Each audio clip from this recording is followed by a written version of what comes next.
మీర్పేట మహిళ హత్య కేసులో నిందితుడు గురుమూర్తిని వాళ్ళ పోలీసులు కోర్టు ముందు హాజరుపరచనున్నారు.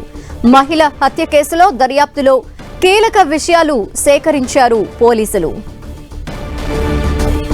మృతదేహానికి సంబంధించి శరీర అవయవాలు కాల్చిన ఆనవాళ్లని సేకరించిన పోలీసులు కాల్చిన ఆనవాళ్ల నుంచి DNA సేకరించారు. దొరికిన DNAని పిల్లల DNAతో టెస్ట్ చేయనున్నారు. మరోవైపు ఇవాళ మరోసారి గురుమూర్తిని ప్రశ్నించనున్నారు పోలీసులు.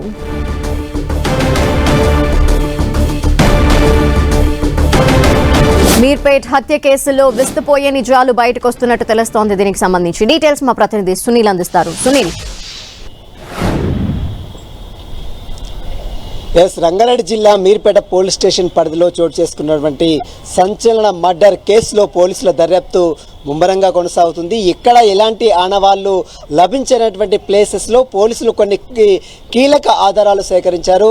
గురుమూర్తి తన భార్యని అత్యంత దారుణంగా పాశవికంగా దాడి చేసి హత్య చేసి తర్వాత బాడీని మొత్తం కూడా పూర్తిగా దహనం చేసి మొత్తం కూడా చెరువులో పడేసినట్లు కూడా ఇప్పటికే అటు పోలీసులు కొన్ని కీలక ఆధారాలు సేకరించారు. అయితే DNA సంబంధించినటువంటి కాల్చే సమయంలో కొన్ని విడిభాగాలను ముక్కలు చేసిన తర్వాత కొన్ని విడిభాగాలను గురుమూర్తి కాల్చివేశాడు. తలని అదేవిధంగా కొన్ని విడిభాగాలను కాల్చే సమయంలో కొన్ని క్లూస్ని అక్కడ పోలీసులు సేకరించారు.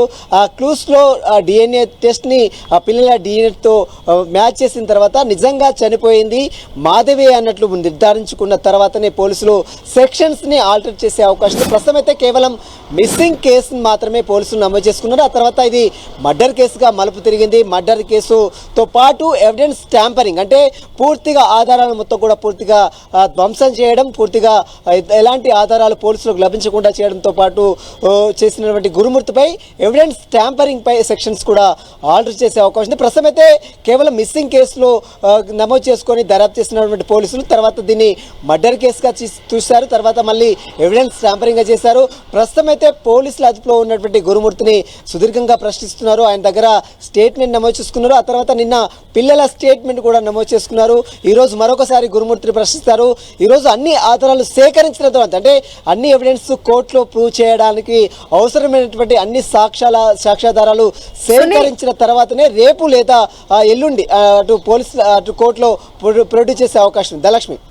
గురుమూర్తిని ప్రశ్నిస్తున్న పోలీసులకి అతని ద్వారా ఏం తెలుస్తోంది? అతని స్టేట్మెంట్ ఏమిచ్చాడు?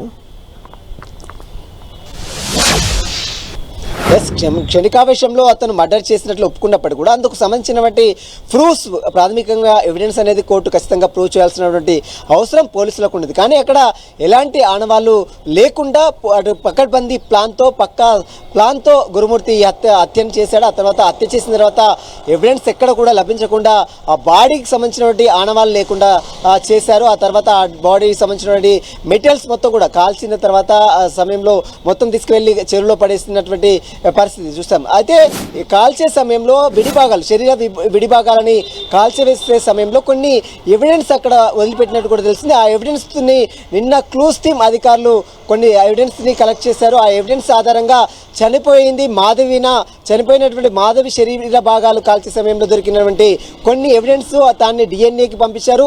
ఆ DNAతో పాటు పిల్లల DNAకి మ్యాచ్ చేసిన తర్వాత నిజంగా చనిపోయింది మాధవిని, ఆ మాధవిని చంపింది ఇతనే అన్నట్లు నిర్ధారించుకున్న తర్వాత సెక్షన్స్ కూడా ఆల్టర్ చేసే అవకాశం ఉంది. ఈరోజు ఆ క్లూస్ టీమ్ సేకరించినటువంటి ఆధారాలకు సంబంధించిన రిపోర్ట్ వస్తుంది. ఈరోజు సాయంత్రం లేదా రేపు వచ్చిన తర్వాతనే అటు కోర్టులో అతన్ని ప్రొడ్యూస్ చేసే అవకాశం. అప్పటి వరకు అయితే కోర్టులో మాత్రం ప్రొడ్యూస్ చేసే అవకాశమే లేదు. గురుమూర్తిని ఈరోజు ఇన్వెస్టిగేషన్ చేస్తారు, మరొకసారి ప్రశ్నిస్తారు.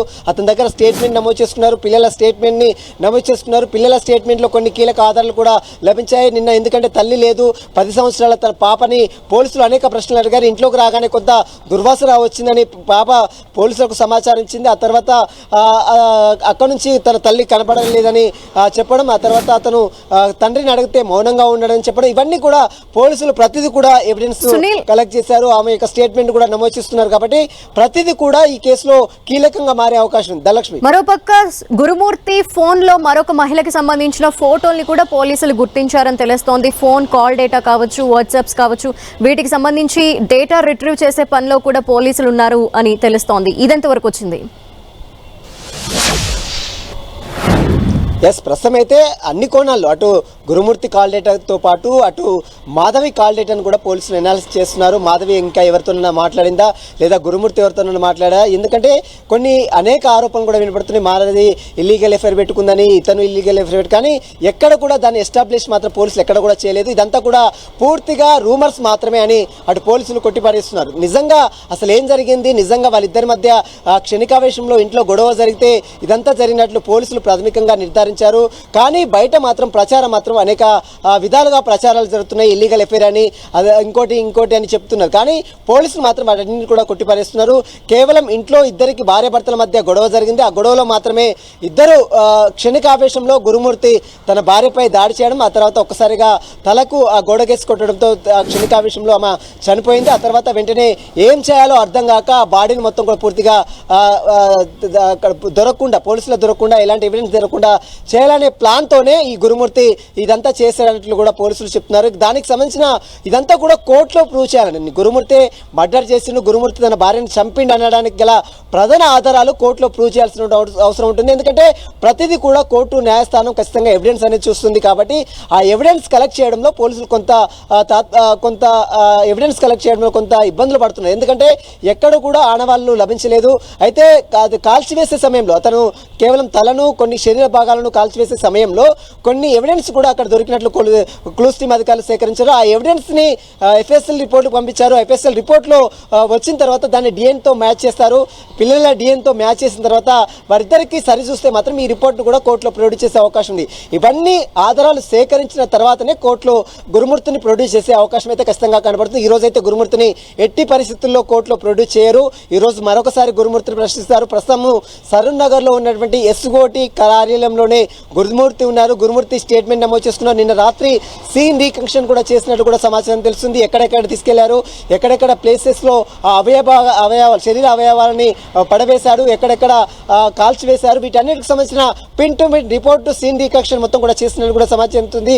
ఆ రిపోర్ట్ మొత్తం కూడా రిమాండ్ రిపోర్ట్లో పోలీసులు పొందుపరిచే అవకాశం ఉంది. ప్రస్తుతం అయితే తెలుగు రాష్ట్రాల్లో సంచలనంగా మారినటువంటి ఈ యొక్క మర్డర్ కేసుని మిస్టరీని ఛేదించేందుకు అటు పోలీసులు కూడా అన్ని ఆధారాలు సేకరించే పనిలో పడ్డారు. కోర్టులో ప్రూవ్ చేయాల్సిన అవసరం ఖచ్చితంగా ఉంటుంది. ప్రతిదీ కూడా అదే ఏదైనా ఆన్ రికార్డ్ చెప్తే సరిపోదు. కాబట్టి ఖచ్చితంగా ఎవిడెన్స్ అనేది ఖచ్చితంగా కోర్టు పరిగణలోకి తీసుకుంటుంది. కాబట్టి ఆ ఎవిడెన్స్ కలెక్ట్ చేయడంలోనే పోలీసులు నిమగ్నమయ్యారు. ప్రస్తుతం అయితే ఎఫ్ఎస్ఎల్ రిపోర్ట్తో పాటు గురుమూర్తి స్టేట్మెంట్, పిల్లల స్టేట్మెంట్ కూడా నమోదు చేసుకున్నారు పోలీసులు. ప్రస్తుతం అయితే ఈ రోజు మరొకసారి అతన్ని ప్రశ్నించి కొన్ని ఆధారాలు కూడా పోలీసులు సేకరించే అవకాశం ఉంది. ధనలక్ష్మి. థాంక్యూ సునీల్.